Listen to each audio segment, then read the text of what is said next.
Breaking news చూస్తున్నాం. తెలంగాణలో schedule ప్రకారమే అసెంబ్లీ ఎన్నికలు జరుగుతాయని సీఎం కేసీఆర్ విస్తృతంగా పార్టీ శ్రేణులకు తెలిపారు. తెలంగాణ భవన్లో పార్టీ యంత్రాంగంతో జరిగిన విస్తృత స్థాయి సమావేశంలో కేసీఆర్ మాట్లాడారు. నేతలంతా డిసెంబర్లో జరిగే ఎన్నికలకి సిద్ధం కావాలని, నియోజకవర్గాల వారీగా సమావేశాలను నిర్వహించాలని కేసీఆర్ సూచించారు. పాదయాత్రలు చేస్తూ ప్రజల్లోనే ఉండాలని కేసీఆర్ నేతల్ని కోరారు.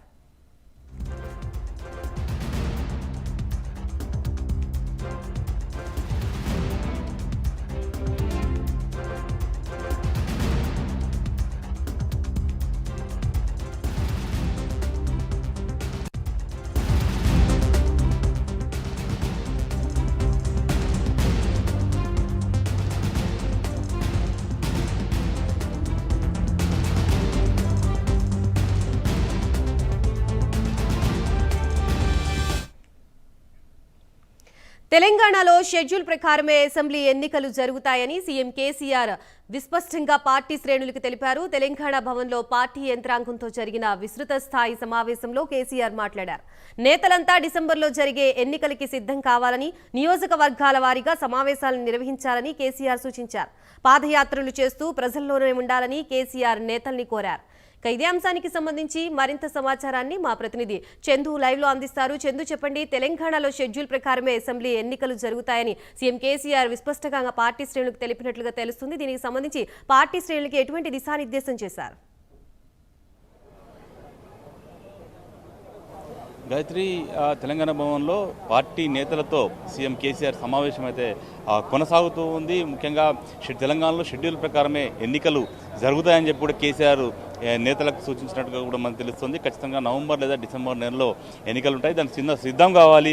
ఖచ్చితంగా పార్టీ శ్రేణులంతా కూడా ఎప్పుడు ప్రజాక్షేత్రంలోనే ఉండాలని కూడా కేసీఆర్ నేతలకు దిశానిర్దేశం చేశారు. ముఖ్యంగా ఇప్పటికే రాష్ట్రంలో బీజేపీ, కాంగ్రెస్ పార్టీ బలంగా ప్రజల్లోకి వెళ్లే ప్రయత్నం చేస్తున్నాయి, ప్రజల్లోకి వెళ్తున్నాయి. ముఖ్యంగా కాంగ్రెస్ పార్టీ ఆసియా జోడోతో కూడా యాత్ర కొనసాగిస్తున్న రేవంత్ రెడ్డి అన్ని జిల్లాల్లో పర్యటన చేస్తున్న, పాదయాత్రలు చేస్తున్న నేపథ్యంలో మరోవైపు బీజేపీకి అదే స్థాయిలో ప్రజల్లోకి వెళ్తుంది. ఈ నేపథ్యంలో ఖచ్చితంగా పార్టీ సంబంధించిన ఎమ్మెల్యేలంతా కూడా నిత్యం ప్రజల్లోనే ఉండాలి. ముఖ్యంగా ప్రభుత్వం తీసుకున్నటువంటి నిర్ణయాలు ఏవైతే ఉన్నాయో వాటిని ప్రజల్లోకి తీసుకెళ్లి ఖచ్చితంగా పార్టీని బలోపేతం చేయాల్సిందిగా కూడా కేసీఆర్ నేతలకు దిశానిర్దేశం చేసినట్టుగా కూడా మనకు తెలుస్తూ ఉంది. ముఖ్యంగా చూసినట్టయితే ఖచ్చితంగా ఇంకా దాదాపు 8 నెలల్లోనే ఎన్నికలు రాబోతున్న నేపథ్యంలో పార్టీ బలోపేతం పైనే ప్రధానంగా దృష్టి సారించాలి తప్ప వేరే అనవసర విషయాల్లోకి ఎమ్మెల్యేలు వెళ్ళొద్దు అని కూడా సీఎం కేసీఆర్ సీరియస్గా హెచ్చరించినట్టుగా కూడా మనకు తెలుస్తోంది. ముఖ్యంగా బీజేపీ చాలా అటాక్ చేస్తుంది బీఆర్ఎస్ పార్టీపై గత కొంతకాలంగా. అయితే టీఆర్ఎస్ నుంచి అదే స్థాయిలో కౌంటర్ ఇవ్వట్లేదని కూడా కేసీఆర్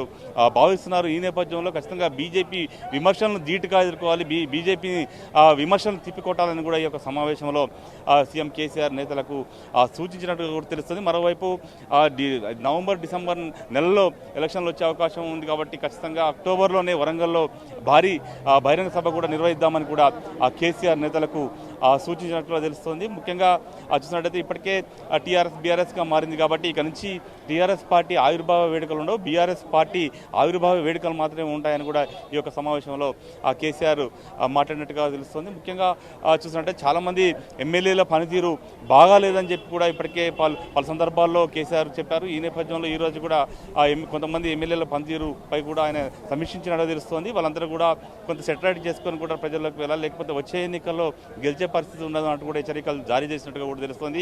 ముఖ్యంగా దాదాపు 25 నుంచి 30 నియోజకవర్గాల్లో ఎమ్మెల్యేల పనితీరుపై ఇప్పటికే ఒక ప్రోగ్రెస్ రిపోర్ట్ అయితే కేసీఆర్ తెప్పించుకున్నట్టు తెలుస్తుంది. దీనిపై కూడా వాళ్ళందరూ కూడా ప్రజల్లో ఉండాలి ఖచ్చితంగా, లేదంటే ఎన్నికల నాటికి టికెట్ ఇచ్చే పరిస్థితి ఉండదు అన్నట్టుగా కూడా హెచ్చరించినట్టుగా కూడా మనకు తెలుస్తుంది. మొత్తంగా సీరియస్గా అయితే సమావేశం అయితే కొనసాగుతుంది. మరోవైపు రేపు కవిత ఈడీ విచారణకు వెళ్ళబోతున్న నేపథ్యంలో ఖచ్చితంగా ఈ అంశంపై కూడా ప్రధానంగా చర్చించబోతున్నాం. ఈరోజు జంతర్ మంతర్ వద్ద కవిత దీక్ష కూడా సక్సెస్ అయింది.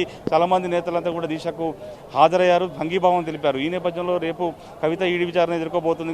ఈ నేపథ్యం కవితను అరెస్ట్ చేస్తే ఎలా ముందుకెళ్లాలనేటువంటి దానిపై కూడా ఈ సమావేశంలో చర్చిస్తున్నట్టుగా తెలుస్తుంది. ఒకవేళ కవితను అరెస్ట్ చేస్తే ఇటు రాష్ట్రంలోనూ అదేవిధంగా దేశంలోనూ ఒక ఉద్యమానికి శ్రీకారం చుట్టాలి, ఉద్యమ కార్యాచరణను తీసుకోవాలని కూడా కేసీఆర్ భావిస్తున్నారు.